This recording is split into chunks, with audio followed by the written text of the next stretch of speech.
This podcast episode reflects the opinions of the hosts and guests and not of Greenberg Traurig, LLP. This episode is presented for informational purposes only, and it is not intended to be construed or used as general legal advice nor a solicitation of any type.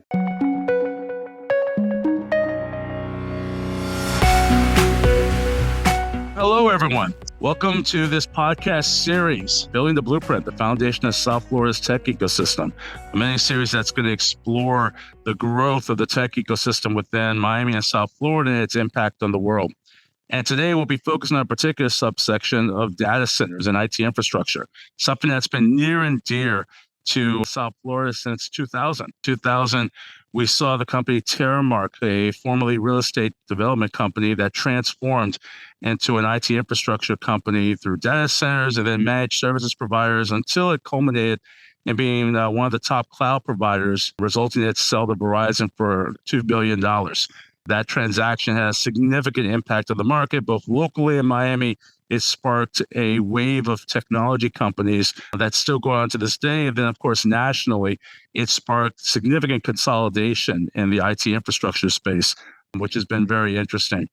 So today we're going to be joined by one of our top leaders in this industry, Josh Forman. Josh is a shareholder in the corporate practice in Greenberg, Traurig, and he leads our team focused on digital infrastructure, data centers, cloud computing, and terrestrial and subsea fiber optics. He's a veteran in the industry where he was the general counsel at Neutrality Data Centers, and he was also the general counsel and chief compliance officer at GlobeNet Telecom. Welcome aboard, Josh. I think we're going to have an interesting dialogue. I'm happy to be here. So as I mentioned, the tech industry in Miami has come a long way. And I'd very much like to delve into your section of that. Right now, Miami is number 4 in tech job growth, number 2 in best city in U.S. to start business, number 6 in the startup ecosystem in North America. And I would say that data centers have had a disproportionate role in terms of driving that evolution. Would you agree with that statement? Why or why not? And share some insights on the evolution through the lens of data centers and IT infrastructure. Yeah, I agree with you 100%, Jaret. I think you think about the story of Miami, right? And what we've seen over the last couple of years with population growth. What does that mean for this city? It means our infrastructure needs to catch up. And I think we've seen the investment, we've seen the interest, and we've seen that the actual execution in that. And what that means is that data centers, fiber optic, satellite, towers, we're starting to see a lot of that development catch up with the population growth. So I don't know how much of it is because we've been at the forefront so much as it is just the demand is there. And I think the city has done a great job. I think the entrepreneurial spirit of our new entrants into the market have done a great job of making sure that the infrastructure keeps up. And I think we can look kind of at the last 5 years and kind of look at that time period to see the growth we've seen here. I think we can go back to some of the earlier entrants, and you're a great person to lead this because of your involvement, I think, with Traurig and being one of the original people who had a chance to put their hand on kind of the pulse and see the growth here. So as early as 2018, we've seen Edge Connects expand its Miami data center to meet the growing demand for edge compute. We talked a little bit about Napa the Americas. That underwent significant expansions because there was a need to enhance the capacity in the infrastructure to support the increasing data demands. We've seen the data center operators understand the importance of bringing the connectivity, of bringing the data closer to the end user, bringing it to the edge. And Miami, with its population growth, has had that data center growth follow. And then I think another thing to consider is when we think about how, as a society, we've become more reliant on connected technologies, that also has been an increase in the growth. So when we look at Miami in particular, we see a region that has 39 data centers, okay, including one of the largest in the region, the Napa the Americas, which, by the way, happens to be a major hub for traffic that passes through Latin America. If you were to go into space and look down and be able to look at the bottom of the ocean, you would see a significant amount of submarine cables that connect Latin America, and the most logical landing point has been over the years, Miami. So because of its geographic location, because of where we sit in the country, we have naturally become a landing hub for these cables. And the data that's carried on these cables need to land somewhere. And that's where the data centers have really kind of played an important role. That's how I see Miami fitting into the equation. That's how I see South Florida fitting into the equation. Now, obviously, there's natural constraints on the market, and we'll get into that, I think, a little bit. But as far as user demand, as far as infrastructure and the ability to grow, there's no better place, I think, in the region than for us to focus on. I'm going to talk a little bit kind of what we're seeing nationally, because I think global law firm, we operate not just in South Florida, and obviously a lot of the deals we work on are just in the region. And when people think about data centers, obviously Loudoun County comes to mind, Virginia, Data Center Alley. There is a huge presence of data centers in the region. And I talked a little bit about submarine cables landing here in Florida, but because of the capacity and because of the availability for data centers, and because of the location, when you think about connectivity from the US to Europe, Virginia has also been a natural spot for cable landings. And because of the grid and the resiliency and the access to land, data centers have popped up. And now people refer to that part of Virginia as Data Center Alley. And there are figures out there as to how much of the world's internet traffic flows through Virginia. I've heard 70%, I've heard 60%. I think it's north of 70%, but there's just so much traffic. And again, that traffic has to be housed somewhere. So that's why we see Virginia as an emerging market. But Virginia isn't the only place that there's data centers. We're seeing a ton of growth in your secondary markets. And we call these secondary markets, to most people, they'd be seen as first tier markets. But in the data center viewpoint, these are secondary markets such as Atlanta, Dallas, Phoenix, Chicago. A lot of their positioning in the market has been their access to land, their access to power, which we're seeing a restraint on the entire country, but also having a friendly regulatory permitting process, because these data center developments are not just something that you can piece together. It's not a piece of land that you acquire and then just go ahead and construct an office building or a hotel. You have to worry about permitting issues, environmental issues. When you look and think about a feasibility study based on if a land is able to act as a housing place for a data center, we're talking about utilities, water, electricity. We're talking about fiber connectivity. So we're seeing a requirement to grow into secondary markets. And what would you say is driving the demand for this? I mean, we're looking at tier one markets like Virginia, Miami, secondary markets like you mentioned. And I think it's important for our listeners to understand almost the progression of how this industry evolved. Understanding that in the very beginning, as I've always looked at it, in the beginning, it was more of a co-location model, that you had these data centers, which are essentially large floors of with that access. And people would co-locate, i.e. locate their server farms or server racks there to get access. And then eventually that evolved where smart business people said, well, wait a minute, if we have your infrastructure here, why don't you let us maintain it for you? That led to managed services. Rather than have your techies come in and have to get access cards, et cetera, let us do it for you. And then, of course, virtualization came about, meaning you can now slice off computing capacity. And that's where the cloud came from, where you can use a computer to simulate expanded amount of computing capacity, slice that off so you're using it just what you need. It's similar to taking metered power off a power grid as opposed to having an entire generator at home. And that's really where cloud took off. And in each of these evolutions, you're seeing more and more demand, more and more taxing on data centers. And it seems like, and then of course, remote work kicks in, and that was even more of a demand because of the bandwidth and the throughput.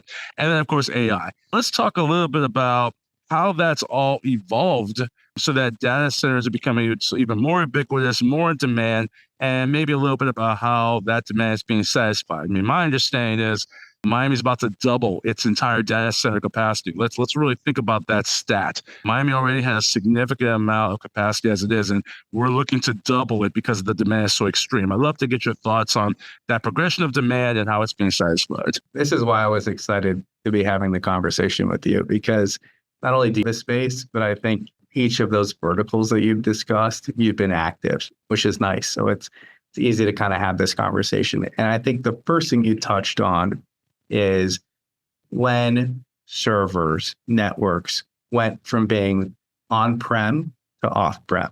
And that was where people really started to pay attention in the data center space. So what I'm talking about is rather than having valuable real estate at your headquarters, taking up space to host intense equipment that not only draws on your power, but takes up space, which we all know what it's like when you need to find an office for someone. I mean, why is that server rack in there? Can we move that?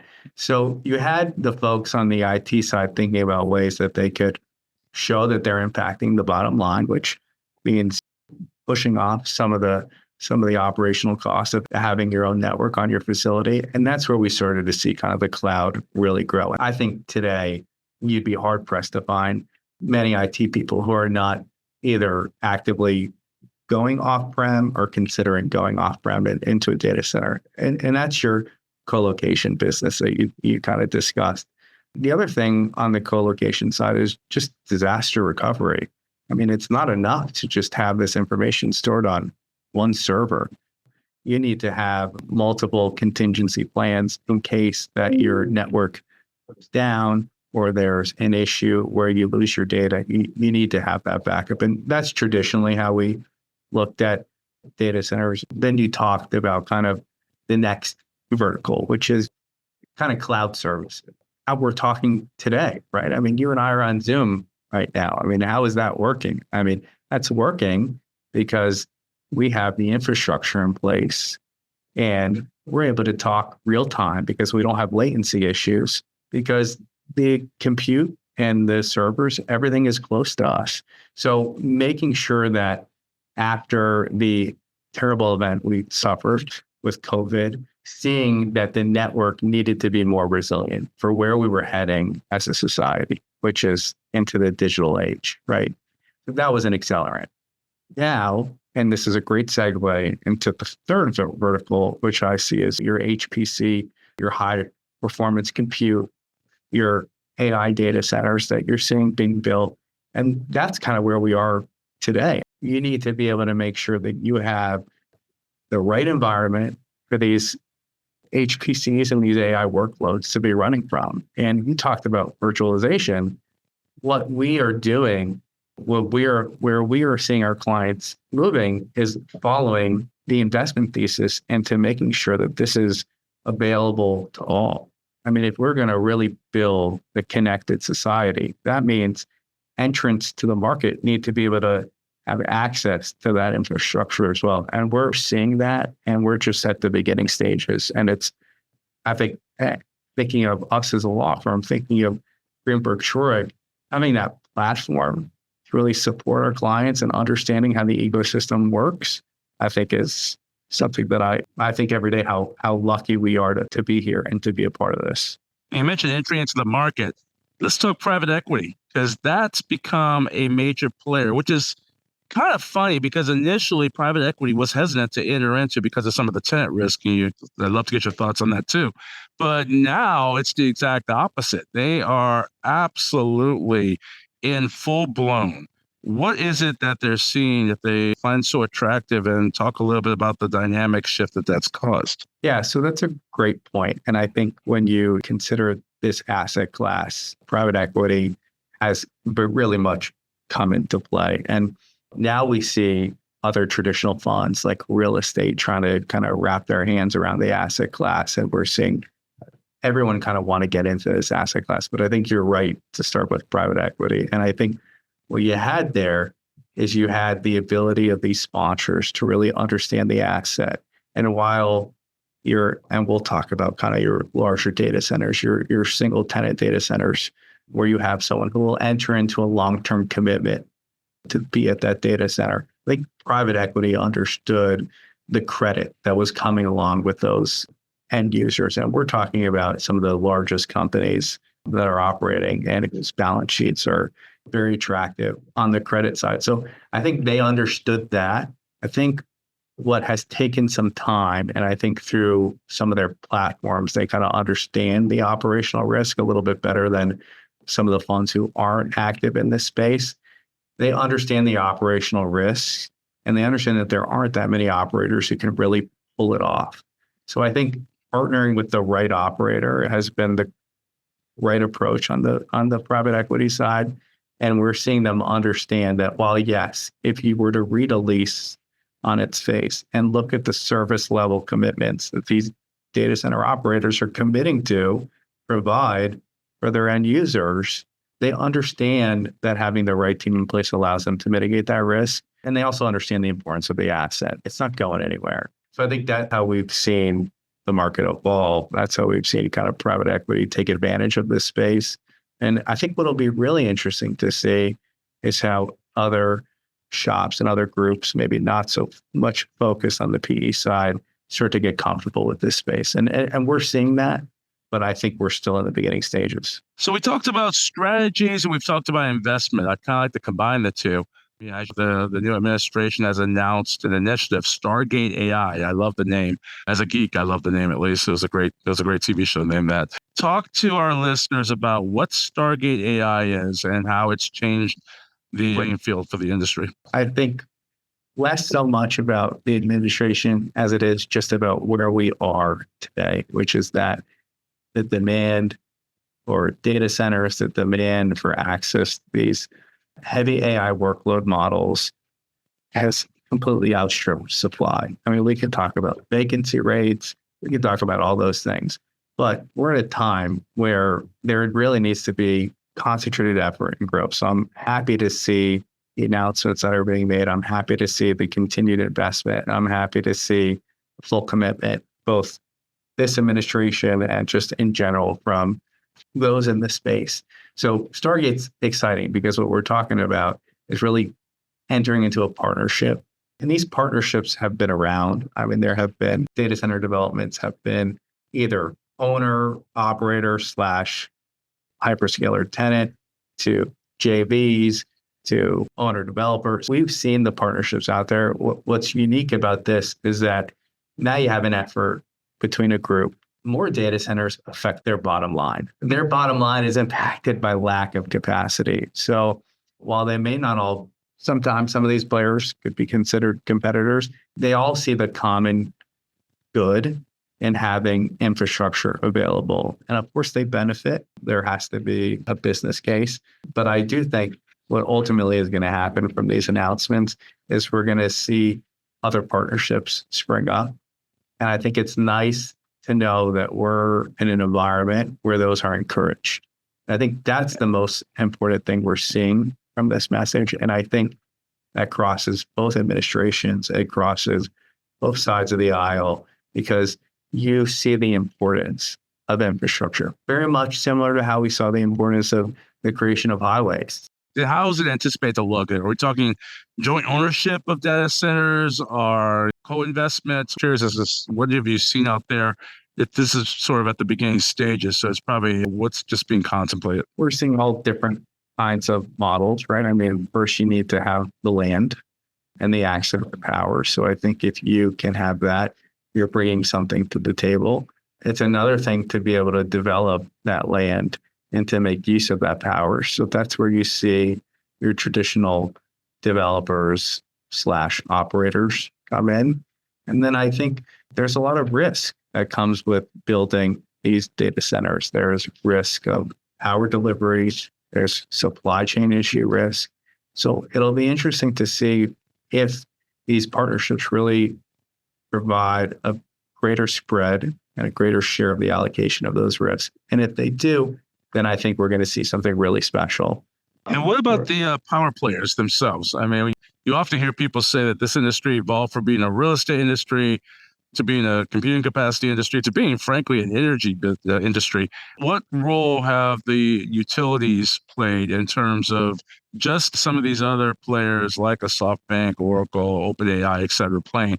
What are the providers of power playing in this, realizing that they play arguably the most important function in terms of making sure we really have this capacity available to us as a country. We can talk about your traditional utility provider, and then we can talk about power such as LNG. I think it really depends on kind of where we're starting from. I think you're seeing a lot of creativity on the power delivery side. We're seeing behind the meter solutions that I think we wouldn't have contemplated 3 or 4 years ago. There's talk now of nuclear again, which I think if you would have told our younger selves 10 or 20 years ago that people were thinking of setting up small modular reactors, I mean, we'd all We be would have against said you were it. crazy.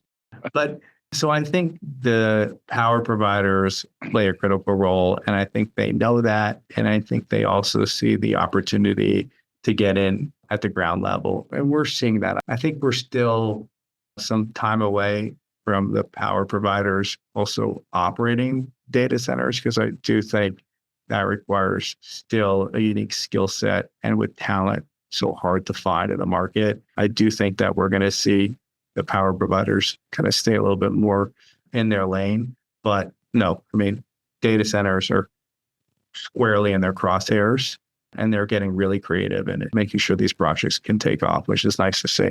And aside from energy, what other constraints do you see? I mean, it's wonderful that the will of the market is all coalesced around. We need to build as much capacity as possible, and energy is probably the primary constraint. But what are the other constraints that this consortium is going to face as they try to provide that solution? We're going to see expansion into these secondary markets because you just have to, because there's just there's just too much stress on the power availability and land availability in these primary markets. So to have a robust secondary market, I think you need to see additional fiber build out. And we have to look at this as an ecosystem. A data center is not just sitting alone on an island. The facilities have to be connected. So I think we're going to see, in line with a lot of the data center growth, continued fiber growth. And we saw some subsidies, and we won't really dive in. That's a whole nother podcast as to kind of where we see that going. But I do think the market understands that there's a need for continued fiber deployment. And I think probably the easiest problem to fix when you think about, is this site available for data center? Is there fiber? It's still an important consideration. And I have to ask the question, not to be controversial, but I need to put it out there: DeepSeek, real or not real? I hear so many things from my different contexts in the industry. So curious to get your thoughts on it. And if you conclude real, what's the impact? And explain to our listeners what DeepSeek is. I'm making an assumption that they all know. So what DeepSeek has done and what they've presented to the market that they've done is that they have created a much more efficient model on the AI side. So when you think about running these large language models and running these AI applications, we all know about NVIDIA. I think when earnings are released, I was listening to another podcast the other day, and I was listening about NVIDIA's earnings release. And that has become like the Super Bowl for earnings period, because everyone is just waiting to see what's going to happen.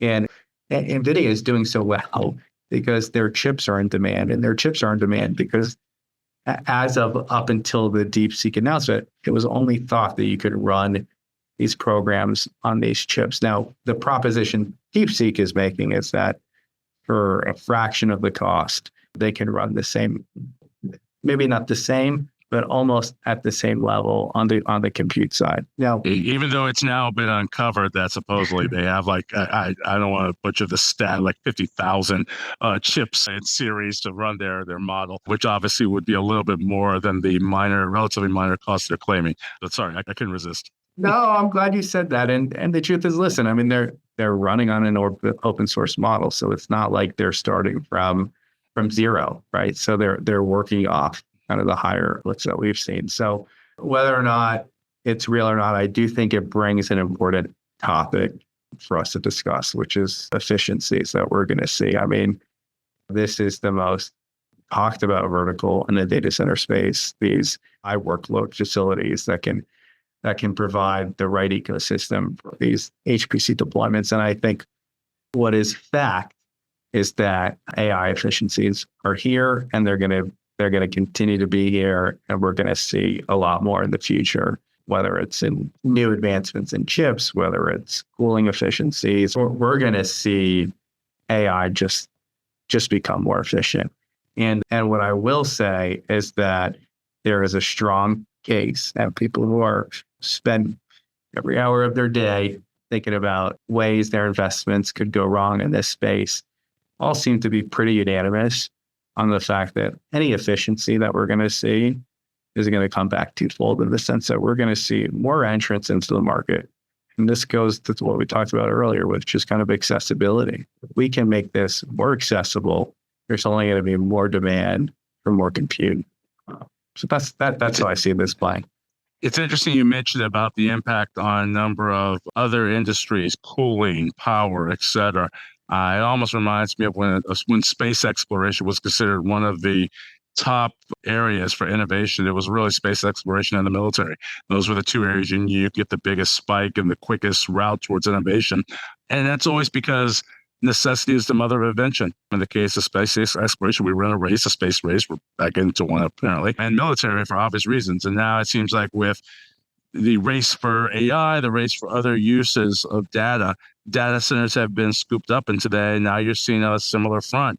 Data centers are being the driving force for innovation within a number of industries that normally you wouldn't even think they were related. A lot of the discussion we've had is more on the software side with human beings involved. Obviously, with AI, you do have technology interacting with humans, but we need to accept the reality that another major driver of bandwidth is device to device, IoT, Internet of Things. There's a lot of activity there, whether it be aviation, healthcare, IV pump talks to a central EMR system talks to some other system. But there's a number of industries where you're seeing a lot of device to device, and many people believe human interaction will no longer be the primary driver and demand for data. It's going to be that device to device interaction.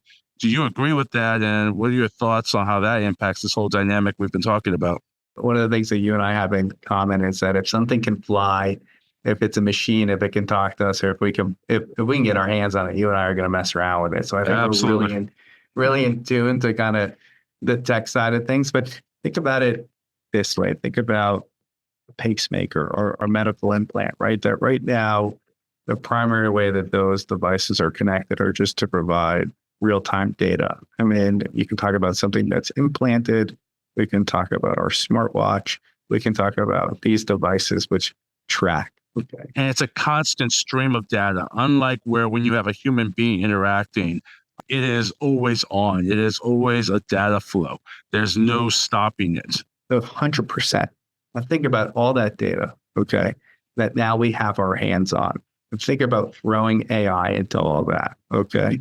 So if we have a medical device, which is recognizing that something wrong, that something might not be going right, what more can AI do than just read that data, house that data? It can make changes so that your system can react. Think about your watch. I mean, it senses your temperature. I mean, it senses you overheating. Think about all the devices that can then automatically go into play and that can now interact with all this data. And because you have an AI platform in the background, which is using this information to make real-time changes, and you trust. I think that's a big thing we didn't talk about, which is how does trust come into all this? As Americans, I think just in general, we trust our technology, which I think is why we see such growth here. But just think about all the amazing things that these things can really do once we start to put a smart person, a smart AI assistant behind all this data. And I think we're just starting to see that. And each major industry is starting to make use of it. I mentioned aviation before. You have bots that are tracking aircraft, talking to central diagnostic centers. I mentioned the healthcare paradigm, financial services, you're starting to see it, train and logistics, the tracking of individual containers. I'm frankly awed by the amount of data and the fact that with each iteration, we always make the arrogant statement of, okay, we have finally exhausted use cases for data. And then another one comes up. And I very much believe, and remember, the IoT paradigm, it's going to be IoT combined with AI. And so you went from cloud, which was a major data suck, to AI, to remote work. This, I think, will be the ultimate culmination. And I think you're just going to see an unbelievable demand. We're already talking about the need for 6G as a consequence in terms of bandwidth. It's going to be very interesting. And that's why this area is exciting to me. I envy. Knowing what I know now, I would have crafted myself to become exactly the type of lawyer you are. But that's why we're so thrilled that you're at Greenberg Traurig, because the work you're doing is absolutely amazing. I get to learn from giants in the field like you and get to work on new and novel ideas with some of the best in the business. And that's why there was no other place kind of for me to join when I decided to go to private practice. We practice law here, but we also are thinking outside the box a lot when it comes to our clients' needs. And this is another example of why GT is such a special place, that we can take the time out of our day to have these conversations and share with our clients. So thanks for having me on, Jaret. It's been great. Absolutely. Thank you for being on, Josh. And I hope this was helpful to our listeners. And I hope you realize that the demand for data is real, nearly infinite, and gleaned a little bit about the strategies and innovation that's going on, and realize a lot of this innovation in this field is going on right here in South Florida. If you're listening to this outside of South Florida, we welcome you and we're thrilled. And just know that this mini-series is going to continue to discuss and update you as to all the interesting things going on in tech in South Florida right now. Thanks, everyone, for listening. I hope you have a wonderful day.